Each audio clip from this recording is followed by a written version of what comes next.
علیکم ورحمۃ اللہ وبرکاتہ۔ ان الحمد للہ نحمده ونستعینه ونستغفره ونستهدیه ونؤمن به ونتوکل علیہ ونعوذ باللہ من شرور انفسنا وسیئات اعمالنا من یهده اللہ فلا مضل له ومن یضلل فلا هادی له وأشهد أن لا إله إلا الله وحده لا شريك له وأشهد أن محمدا عبده ورسوله وبعد۔ فضیلت مآب قرائے کرام حفاظ اعظام اور معزز و مکرم حاضرین گرامی، مہمانان ذی وقار اور عزیز القدر طلبہ کرام جو الاصلاح قرآن انسٹیٹیوٹ کے طلبہ ہیں، یہ موقع بڑی خوشی اور مسرت کا موقع ہے کہ الحمدللہ 3 عزیز القدر ہونہار بچوں نے حفظ قرآن کی سعادت حاصل کی ہے۔ ان کے اور ان کے والد کی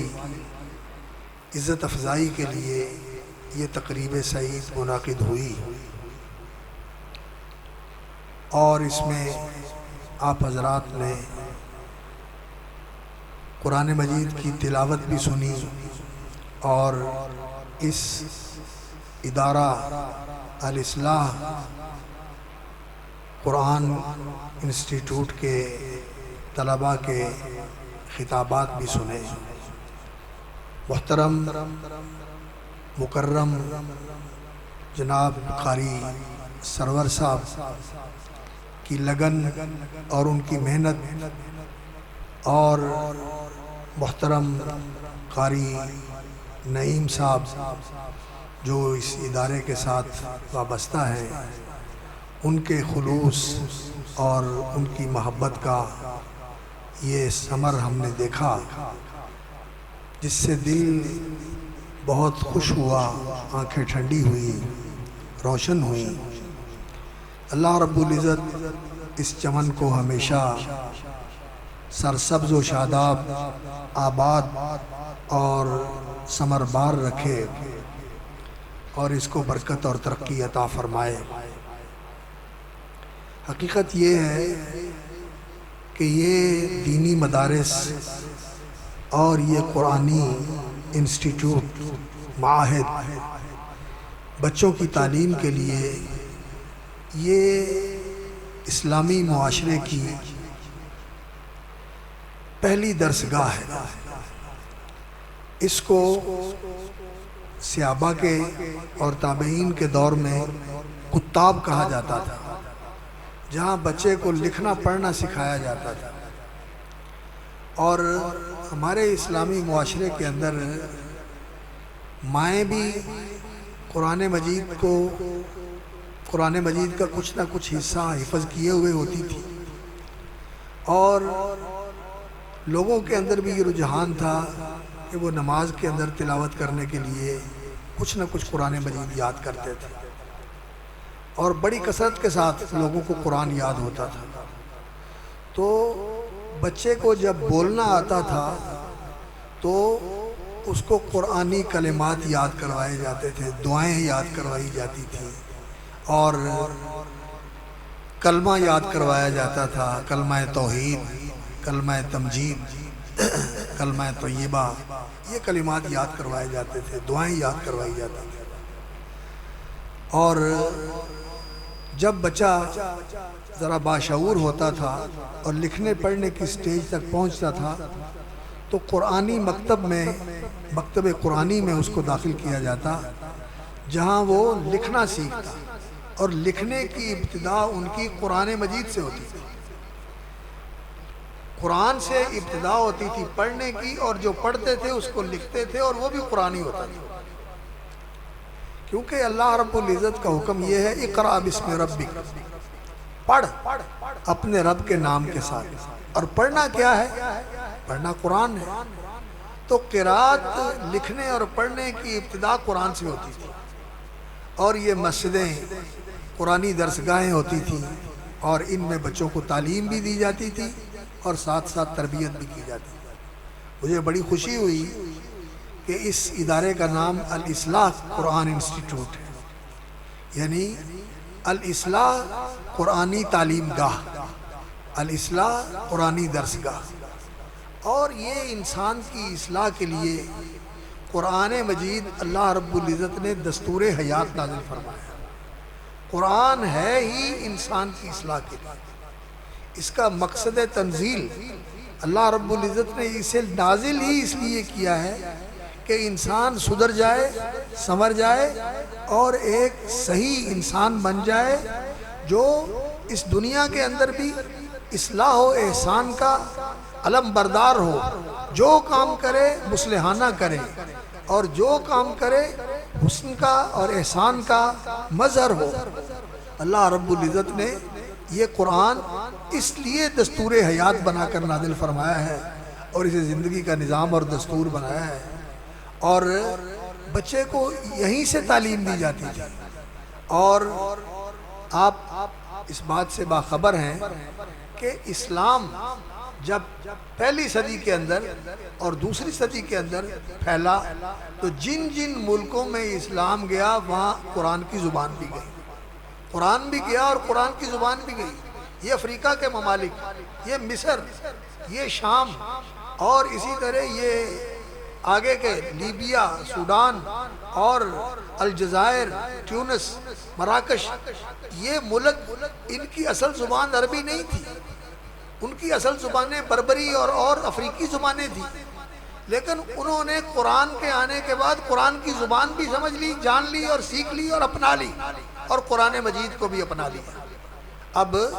بڑے بڑے قاری جو ہیں وہ ان علاقوں کے اندر، سوڈان کے اندر، مراکش کے اندر، ٹیونس کے اندر، الجزائر اور لیبیا کے اندر، اور مصر کے اندر، تو مصر کی بھی اپنی زبان قبطی زبان تھی، کتنے بہترین قرآن پڑھنے والے لوگ ہیں۔ لیکن بر صغیر میں یہ ہوا کہ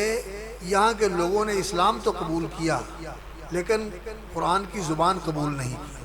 اپنی اپنی زبان رکھی۔ تو ان علاقوں میں تو قرآن مجید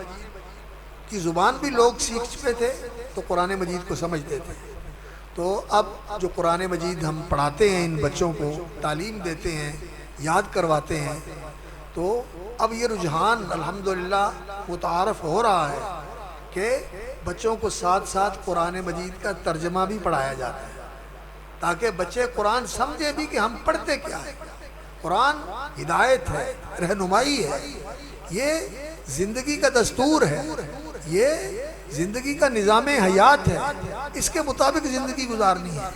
تو اس کا ترجمہ پڑھنا چاہیے، پڑھانا چاہیے، سکھانا چاہیے۔ چلو کم از کم یہ تو ہونا چاہیے کہ بچے جو قرآن مجید پڑھنے کے لیے آتے ہیں، قرآن کے مطابق، جیسے قرآن مجید عقیدے کی اصلاح کرتا ہے، ان کے عقیدے کی اصلاح کرتا ہے۔ قرآن مجید جیسے اعمال کی اصلاح کرتا ہے، ان کے اعمال کی اصلاح کرتا ہے۔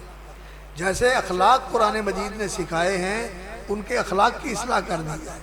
اور وہ آداب جو قرآن مجید نے بتائے ہیں، ان آداب کے مطابق ان کی زندگی کی تربیت کر دی جائے۔ اور وہ عقیدہ اور وہ عبادت اور وہ اخلاق اور وہ آداب، وہ مکمل طور پر ہمیں کہاں ملتے ہیں؟ وہ محمد الرسول اللہ صلی اللہ علیہ وسلم کی زندگی میں ملتے ہیں۔ اور محمد الرسول اللہ صلی اللہ علیہ وسلم نے جس معاشرے کی تعلیم فرمائی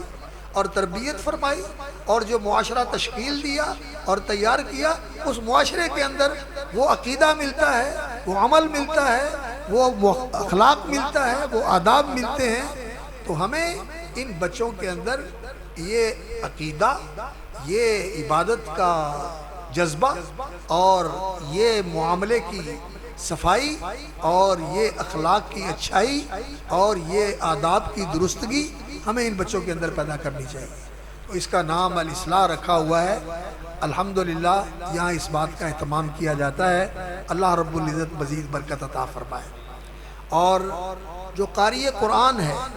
اس کا واقعتاً بڑا اونچا مقام ہے، جیسا کہ حدیث میں آیا، اور عزیز بچوں نے بھی اس حدیث کا حوالہ دیا اور اس کا ذکر کیا کہ ان اللہ یرفع بہذا الکتاب اقواما، یہ کتاب ایسی ہے قرآن مجید کہ اللہ رب العزت پستیوں میں گری ہوئی قوم کو اگر وہ اس قرآن کو اپنا لیتے ہیں، قبول کر لیتے ہیں، اس کے مطابق اپنے آپ کو بنا لیتے ہیں، ڈھال لیتے ہیں اور اپنے آپ کو بدل لیتے ہیں جیسے قرآن بدلنا چاہتا ہے، تو اللہ تعالیٰ انہیں پستیوں سے اٹھا کر بلندیوں تک پہنچا دیتا ہے، انہیں عظمتوں اور سرفرازیوں سے اللہ تعالیٰ ہمکنار فرما دیتا ہے۔ وَيَضَعُ بِهِ آخَرِينَ، اور جو قرآن کو نہیں سیکھتے، نہیں پڑھتے، وہ پستی میں چلے جاتے ہیں، اور اگر پڑھا بھی ہو، سیکھا بھی ہو، لیکن عمل نہیں کیا تو پھر بھی وہ آدمی جو ہے وہ پستی میں چلا جاتا ہے۔ تو یہ بچے ماشاءاللہ قرآن کے حافظ بنے ہیں، ہماری دعا ہے کہ اللہ انہیں پختہ حافظ بنائے، یہ ساری زندگی قرآن کی تلاوت کرتے رہے اور یہ قرآن کے محافظ بھی بنے۔ قرآن کی دو چیزیں ہیں حفظ کرنے کی، ایک قرآن کے حروف ہیں جن کو انسان یاد کر کے ضبط کر کے اپنے دل و دماغ پہ نقش کر لے، بل هو آیات بینات فی صدور الذین اوتوا العلم، کہ اہل علم کے سینوں میں قرآن محفوظ ہے، یہ کوئی چھوٹی نشانی ہے اللہ رب العزت کی، قرآن مجید کے منزل من اللہ ہونے کی۔ دنیا کے اندر لوگ ٹھیک ہے شعر یاد کرتے ہیں، دیوان لوگوں کو یاد ہوتے ہیں، لیکن کوئی نثر کی کتاب اس طرح ہو جو لوگوں نے حفظ کی ہو، اور اتنی بڑی تعداد کے اندر کہ لاکھوں نہیں کروڑوں لوگ جو ہیں وہ قرآن مجید اپنے سینے کے اندر محفوظ کرنے والے ہوں، اور پھر ایسا ضبط ہو ان کا اور ایسا اتقان ہو کہ وہ شروع سے لے کر آخر تک قرآن پڑھ جائیں اور کہیں ان کے اٹکاؤ نہیں آتا۔ ایسے ایسے قرآن کے ضابط اور حافظ الحمدللہ مسلمانوں کے اندر موجود ہیں۔ تو قرآن کا ضبط و اتقان بھی یہ مطلوب ہے، یہ حفظ الحروف ہے، اور اس کے ساتھ عزیزان گرامی قرآن کی حدود اور قرآن کے احکام کی بھی حفاظت ہے۔ قرآن کا حکم ہے اللہ اکبر کہ اقیم الصلاۃ، نماز کی پابندی کرو، تو آپ نے اپنی پوری زندگی کے اندر نماز کی پابندی کرنی ہے، نماز کا اہتمام کرنا ہے، باجماعت نماز پڑھیں۔ قرآن مجید کا حکم ہے وَلَا تَقْرَبُوا الْفَوَاحِشَ مَا ظَهَرَ مِنْهَا وَمَا بَطَنَ، کسی بے حیائی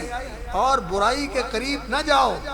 جو چھپی برائی اور بے حیائی ہے یا کھلی بے حیائی اور برائی ہے اس کے قریب نہ جاؤ۔ اس لیے آپ نے اپنے آپ کو پاکیزہ رکھنا ہے، اپنی سوچ کو، اپنی نظر کو، اپنے وجود کو، اپنے خیالات کو، اپنے اعضاء کو پاکیزہ رکھنا ہے۔ جو قرآن کی حدود ہیں، تلک حدود اللہ، وہ اللہ نے جو محرمات بیان کیے ہیں سورۃ الانعام کے آخر میں، اللہ رب العزت نے تعالوا واتلوا ما حرم علیکم ربکم، اللہ نے جو پابندیاں لگائی ہیں وہ تمہیں بتاتا ہوں، تو وہ پابندیاں جو ہیں ان کی پاسداری کرنا اور ان کو پورا کرنا اور ان کا لحاظ کرنا اور ان کی پابندی کرنا یہ ضروری ہوتا ہے۔ قرآن کے احکام اور قرآن کی حدود کی حفاظت کرنا، اور اس طرح قرآن کے الفاظ اور قرآن کی حدود کی حفاظت کی جائے تو یہ قرآن پھر ایسا ساتھی بنتا ہے کہ زندگی کے اندر بھی انسان کے اللہ اکبر دل و دماغ میں اور انسان کے روح و بدن میں اللہ رب العزت کی طرف سے نور آ جاتا ہے، انسان کی زندگی نورانی زندگی بن جاتی ہے، اور یہ قرآن انسان کی قبر میں بھی نور بن جائے گا، اور پھر جب انسان قبر سے نکلے گا تو قرآن مجید اس کا ہاتھ پکڑ کے اللہ کی بارگاہ میں لے جائے گا۔ حدیث میں آتا ہے، مسند احمد کی صحیح حدیث ہے کہ قرآن اللہ کی بارگاہ میں ہاتھ پکڑ کے حافظ قرآن اور قاری قرآن اور عامل بالقرآن کا، یہ حدیث کے الفاظ ہیں، جو قرآن کے ساتھ عمل کرتے ہیں، وہ قرآن پر عمل کرتے ہیں اور قرآن کے مطابق زندگی گزارتے ہیں، قرآن کے احکام کی پاسداری کرتے ہیں، قرآن کی حدود کی حفاظت کرتے ہیں، حروف کی بھی حفاظت کرتے ہیں، حدود کی بھی حفاظت کرتے ہیں، تو قرآن ان کا ہاتھ پکڑ کے اللہ کی بارگاہ میں لے جائے گا اور قرآن کہے گا یا اللہ میں تیرا کلام ہوں اور یہ میرا ساتھی ہے، یہ میرا ساتھی ہے، اس نے میرا ساتھ دیا، میرا ساتھ نبھایا، میرے ساتھ رہا، مجھے ساتھ رکھا، ہر وقت پڑھتا رہا، عمل کرتا رہا، قائم بالقرآن، یقوم بالقرآن آناء اللیل و آناء النہار، دن رات قرآن پڑھتا بھی رہا اور قرآن کے مطابق عمل بھی کرتا رہا. قیام بالقرآن جو ہے اس کے اندر پڑھنا اور عمل کرنا دونوں چیزیں آتی ہیں. تو یہ قرائے کرام اور سب کو یہ چیز ملحوظ رکھنی چاہیے کہ عمل بالقرآن جو ہے یہ بھی بہت ضروری ہے، بلکہ قرآن مجید کی تلاوت کے اندر ہی یہ چیز شامل ہے. الذین آتیناہم الکتاب یتلونہ حق تلاوتہ، حضرت عبداللہ ابن عباس رضی اللہ تعالیٰ عنہ اس کی تفسیر کرتے ہیں. یتلونہ حق تلاوتہ کا معنی یہ ہے کہ وہ قرآن پر عمل کرتے ہیں جیسے اس پر عمل کرنا چاہیے. تو جو عمل کرنے والا ہے اور قرآن پڑھنے والا ہے، قرآن اس کا ہاتھ پکڑ کے اللہ کی بارگاہ میں لے جائے گا اور قرآن مجید اللہ کے حضور کہے گا یا اللہ میں تیرا کلام ہوں اور یہ میرا ساتھی ہے، تو اس کی عزت افزائی فرما. دو حدیثیں ہیں، میں ان کو اکٹھا کر کے بیان کر رہا ہوں. تو قرآن کہے گا یا اللہ اس کی عزت افزائی فرما، تو اللہ رب العزت اس کی عزت افزائی فرمائیں گے. اس کے سر پہ تاج پہنایا جائے گا. حافظ قرآن کے، عامل بالقرآن کے، حامل قرآن کے سر پہ تاج پہنایا جائے گا، بہت ہی عظیم الشان. اور قرآن کہے گا یا اللہ اس کی مزید عزت افزائی فرما. پھر اس کو خلعت پہنائی جائے گی، لباس پہنایا جائے گا. جیسے نہیں آپ یونیورسٹیوں میں دیکھتے ہیں پی ایچ ڈی کے، ایم فل کے جو ڈگری ہولڈر ہوتے ہیں، جب ان کو ڈگریاں ایوارڈ کی جاتی ہیں، دی جاتی ہیں، تو ان کے سروں پہ خاص ٹوپی رکھی جاتی ہے اور خاص گون ان کو پہنایا جاتا ہے. عزت و تکریم کے ساتھ ان کو ڈگری ایوارڈ کی جاتی ہے. اسی طرح قرآن مجید کی جو حافظ ہیں ان کو اللہ رب العزت کی بارگاہ سے یہ اعزاز حاصل ہوگا. آج تو ان کے والد صاحب کو پگڑی پہنائی گئی اور انہوں نے آپ کے سامنے سبق سنایا اور ان کی عزت افزائی کے لیے آپ نے یہ سارا اجتماع قائم کیا ہے، لیکن وہاں ان کی عزت افزائی اس طرح ہونے والی ہے. اور قرآن مزید کہے گا یا اللہ اس کی عزت اور بڑھا. تو یہ خلعت اور یہ تاج جو پہنایا گیا ہے، اس کے بعد اللہ رب العزت مزید عزت افزائی فرمائیں گے. حدیث میں آتا ہے کہ اس کے ایک ہاتھ میں جنت کی الاٹمنٹ دے دی جائے گی کہ تیرے لیے جنت کی بادشاہت الاٹ کر دی گئی، اور دوسرے ہاتھ میں یہ سرٹیفکیٹ دے دیا جائے گا کہ یہ جنت ہمیشہ ہمیشہ کے لیے تیری ہے. اور پھر جنت کے اندر مقام اس کا بلند وہاں تک پہنچے گا جہاں تک اس کے پڑھنے کا سلسلہ جاری رہے گا. اسے کہا جائے گا تو پڑھ اور چڑھ، جہاں تیرا قرآن ختم ہوگا وہاں تیرا مقام آئے گا. تو یہ حافظ کی عزت افزائی ہے، اور اس کے والد کی عزت افزائی اور والدہ کی عزت افزائی. رسول اکرم صلی اللہ علیہ وسلم نے فرمایا کہ لایا جائے گا قرآن اور اس کے پڑھنے والے اور عمل کرنے والے کو اور اس کے والدین کو، اور انہیں ایسا تاج پہنایا جائے گا جس کی روشنی سورج سے بھی زیادہ ہوگی، اور انہیں ایسا لباس پہنایا جائے گا اور ساری دنیا اس کی قیمت نہیں بن سکتی، اور انہیں عزت کا لباس بھی پہنایا جائے گا. تو وہ کہیں گے بیما کسینا ہاذا، اے اللہ یہ چیز، یہ عزت افزائی، یہ تاج، یہ خلعت جو ہمیں پہنائی گئی ہے، اس کا سبب کیا ہے؟ انہیں کہا جائے گا بِأَخْذِ وَلَدِكُمْ الْقُرْآنَ، کہ تم نے، تمہارے بچے نے قرآن پڑھا. تو بچوں کو قرآن مجید پڑھانا، اور قرآن مجید اس میں استاد کی بھی محنت ہوتی ہے، والدین کی بھی محنت ہونی چاہیے. اب انہوں نے ماشاءاللہ پڑھ لیا ہے تو ان کے ضبط کے لیے بھی آپ ان کو ٹائم دیں کہ یہ قرآن ضبط کر لیں، اور پھر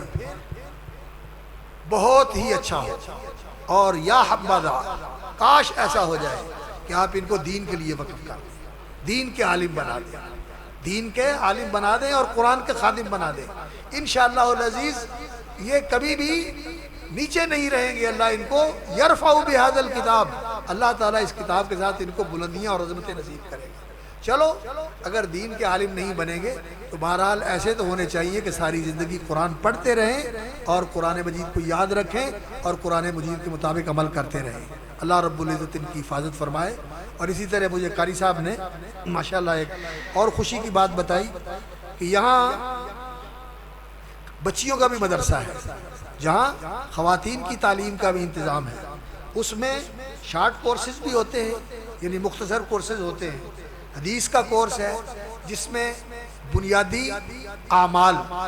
وضو کا طریقہ، طہارت کا طریقہ، نماز کا طریقہ اور بنیادی اخلاق اور آداب وہ سکھائے جاتے ہیں. اور اسی طرح تجوید، تصحیح قرآن، قرآن کے تلفظ کی صحت اور اس کی ادائیگی کی درستگی اور اس کو صحیح طریقے سے پڑھنا، اس لیے کہ قرآن اللہ کا کلام ہے. یہ نہیں کہ جیسے تیسے منہ میں آیا پڑھ دیا، جیسے غلط سلط سنا اسی طرح پڑھ دیا، نہیں. یہ قرآن اللہ کا کلام ہے، اس کی تعظیم کا اور اللہ رب العزت کے اجلال کا تقاضا ہے کہ اس کو صحیح اور درست طریقے سے پڑھا جائے۔ اور خاص طور پر خواتین میں یہ کمزوری ہوتی ہے کہ کسی خاتون سے پڑھا ہوتا ہے قرآن اور پھر اس طرح پڑھتی رہتی ہے۔ تو تجوید کا کورس بھی ہے، اور ترجمہ تفسیر جو ہے 1.5 سے 2 سال کے اندر قرآن مجید کے ترجمے سے گزر جاتے ہیں اور اس کی مختصر تفسیر پڑھا دیتے ہیں۔ اور اس طرح قرآن کے ترجمے اور تفسیر کا کورس کر لیا جائے بے شک 1.5-2 سال کے اندر، اس سے انسان کو روشنی ہو جاتی ہے۔ یہ توہم پرستیاں، یہ اندھیرے جن کے اندر ہم زندگی بسر کر رہے ہیں اور ٹامک ٹوئیاں مارتے پھرتے ہیں، کوئی کسی کو سمجھتا ہے کہ یہاں سے بگڑی بنتی ہے، کوئی کسی کو سمجھتا ہے کہ یہ قسمت سوار دیتا ہے، کوئی یہ سمجھتا ہے کہ یہاں سے اولاد مل جاتی ہے، یہاں سے رزق میں برکت ہو جاتی ہے، یہاں سے کاروبار کی بندش ختم ہو جاتی ہے، یہاں رشتے کے اندر جو رکاوٹ ہوتی ہے دور ہو جاتی ہے۔ کبھی کسی عامل کے پاس جاتے ہیں، کبھی کسی شعبدہ باز کے پاس جاتے ہیں، کبھی کسی نعوذ باللہ جادوگر کے پاس جاتے ہیں، جیسے لوگ بیٹھے ہوئے ہیں اور ان کے پاس جا کے لوگ کہتے ہیں کہ جی ہمارا یہ مسئلہ حل کر دو۔ میرے بھائیوں، مسئلے سارے اللہ حل کرنے والا ہے۔ وَإِن يَمْسَسْكَ اللَّهُ بِضُرٍّ فَلَا كَاشِفَ لَهُ إِلَّا هُوَ، تکلیف آ جائے تو اللہ رب العزت کے سوا کوئی اس کاٹنے والا نہیں ہے۔ اللہ کاٹے گا تو کٹے گی، اگر اللہ کی طرف سے نہ کٹے تو نہیں کٹتی، اور اللہ رب العزت کاٹتا ہے۔ جب اللہ تعالیٰ کی طرف سے تکلیف آتی ہے تو اللہ رب العزت اس کو کاٹ بھی دیتا ہے۔ یونس علیہ السلام کی تکلیف اللہ نے کاٹی، حضرت یعقوب علیہ السلام کا دکھ اللہ رب العزت نے دور کیا، اور اللہ رب العزت نے کس طرح ان کو کہاں سے اٹھایا اور کہاں پہنچا دیا۔ یوسف علیہ السلام کو اللہ رب العزت نے جیل سے نکالا اور ترخت پہ پہنچا دیا۔ یہ قرآن مجید پڑھنے سے انسان کو ہدایت ملتی ہے۔ یہ شرک کے اندھیرے، یہ بدعات کے اندھیرے، ان سے نکلنے کے لیے ان شارٹ کورسز میں حصہ لینا چاہیے، اور اس کے علاوہ وفاق المدارس کے امتحانات کے لیے بھی تیاری وغیرہ کرواتے ہیں، اور وہ امتحانوں میں بھی شریک ہوتی ہیں بیٹیاں۔ بیٹیوں کی تعلیم اور تربیت بھی بہت ضروری ہے بیٹوں کے ساتھ۔ کیوں؟ اس لیے کہ ماں اگر پڑھی لکھی ہو، پڑھی لکھی سے دین کی خبر ہو، دین کا شوق ہو، دین کی لگن ہو، تو اس کی کوکھ سے جو اولاد جنم لے گی انشاءاللہ وہ بھی دیندار ہوگی، اور اس کے دودھ سے اور اس کے ارضاء سے، اس کی رضاعت سے جو بچہ پرورش پائے گا اور اس کی زبان سے جو بول نکلیں گے وہ انشاءاللہ پاکیزہ بول ہوں گے، اور یہ ایک نیک نسل اور نیک اولاد تیار ہوگی۔ اس لیے بچیوں کی تعلیم و تربیت کے اوپر بھی توجہ دینی چاہیے۔ میری دعا ہے اللہ رب العزت اس مسجد کو، مسجد طیبہ کو، اور اس کے جملہ معاونین اور منتظمین کو، اور بالخصوص قاری نعیم صاحب اور ان کی فیملی، اور اس کے جو امام صاحب اور جو خطیب صاحب ہیں اور جو سارے یہاں کے حضرات ہیں، اللہ تعالیٰ ان سب کو جزائے خیر عطا فرمائے، اور ان کی یہ اصلاح کی کوشش و کاوش کو اللہ قبول فرمائے، اور زیادہ اس کو وسعت اور برکت عطا فرمائے، اور اس محلے کی بلکہ اس علاقے کے لیے اللہ رب العزت ان کو اصلاح و ہدایت کا نمونہ بنائے۔ اللہ رب العزت قبول فرمائے، اور میں ان بچوں کو مبارکباد دیتا ہوں۔ بیٹا میری بات سنی ہے نا، نماز کی پابندی کرنی ہے، بے حیائی اور برائی معاشرے میں اس وقت بہت زیادہ ہے، اپنے آپ کو بچا کے رکھنا ہے، اماں اور ابا کی فرما برداری کرنی ہے۔ قرآن مجید نے یہ حکم دیا ہے بالوالدین احسانا، اور اپنے رشتہ داروں کے ساتھ اچھا سلوک کرنا ہے، یہ قرآن کے احکام ہیں، ان کی بھی پابندی کرنی ہے، اور بہت زیادہ اہتمام کے ساتھ قرآن کی منزل یاد رکھنی ہے، اور قرآن مجید پڑھتے رہنا ہے، اور کوشش کریں والدین کے ساتھ، اور والدین سے بھی میں یہ درخواست کرتا ہوں کہ آپ ان کے ساتھ تعاون کریں، اللہ کے لیے وقف کر دیں، انشاءاللہ والعزیز اللہ تعالیٰ ان کا حامی و ناصر ہوگا، اور اللہ تعالیٰ ان کے لیے کافی وافی ہو جائے گا، اللہ تعالیٰ ان کی ساری ضرورتیں پوری کر دے گا۔ میرے ایک جاننے والے تھے، وہ بتانے لگے جی ہمارے ایک جاننے والے تھے ملتان میں، تو انہوں نے اپنے بچوں کو کسی کو کون سا کورس کروایا، کسی کو کون سا اسپیشل جو ہے نا ڈپلوما کروایا، کسی کو کیا، اور خود وہ بوڑھا ہو گیا، اور ایک بچہ اس کا معذور تھا، اس کو اس نے قرآن پڑھا دیا، وہ قرآن کا حافظ بن گیا اور قرآن کا قاری بن گیا۔ اور جب یہ آدمی خود بوڑھا ہوا اور لاچار ہوا تو کسی نے اس کی خبر نہیں لی، کسی نے اس کو نہیں پوچھا کہ جس کو معذور سمجھ کے قرآن پڑھا دیا تھا، کسی نے اس کو سنبھالا اور اس کو عزت کے ساتھ رکھا اور اس کی خدمت کرتا رہا، اور اللہ رب العزت نے اس کو ان سے بہتر بنایا ہوا تھا۔ تو قرآن مجید کی برکت سے اللہ رب العزت دنیا بھی اچھی کر دیتا ہے، آخرت بھی اچھی کر دیتا ہے۔ ربنا آتنا فی الدنیا حسنہ وفی الآخرۃ حسنہ وقنا عذاب النار۔ حضرت عبداللہ ابن عباس کہتے ہیں فی الدنیا حسنہ یہ ہے کہ انسان کو اللہ تعالیٰ علم و معرفت نصیب فرمائے، اور علم و معرفت یعنی علم اور معرفت کے بعد عمل کی دولت سے نوازے، اور پھر اس کا صلہ دنیا میں بھی دے اور آخرت میں بھی اس کا صلہ دے۔ وہ یہ کہ اللہ رب العزت بخشش فرما دے اپنی رحمت کے ساتھ، اللہ رب العزت نواز لے اور راضی ہو کے جنت عطا فرما دے اور اپنی رضا کے ساتھ نواز دے۔ تو فی الدنیا آخرہ وفی آتنا فی الدنیا حسنہ وفی الآخرۃ حسنہ، یہ اس کا مقصد ہے اور یہ جامع دعا ہے۔ انشاءاللہ اس دین کے علم کے سیکھنے سے اللہ تعالیٰ دنیا بھی اچھی کر دیتا ہے اور آخرت بھی اچھی فرما دیتا ہے۔ ان بچوں کو بھی بڑی مبارک ہو اور ان کے والدین کریمین کو بھی بڑی بڑی مبارک ہو، اور محترم قاری سرور صاحب اور قاری نعیم صاحب اور جتنے جماعت کے اعیان اور ارکان ہیں ان سب کی خدمت میں میں ہدیہ تبریک پیش کرتا ہوں کہ ان کی سعی و کوشش سے اور کاوش سے یہ سلسلہ چل رہا ہے۔ اللہ اس کو جاری ساری رکھے اور اس کو برکت، ترقی اور فروغ عطا فرمائے۔ وآخر دعوانا الحمدللہ رب العالمین۔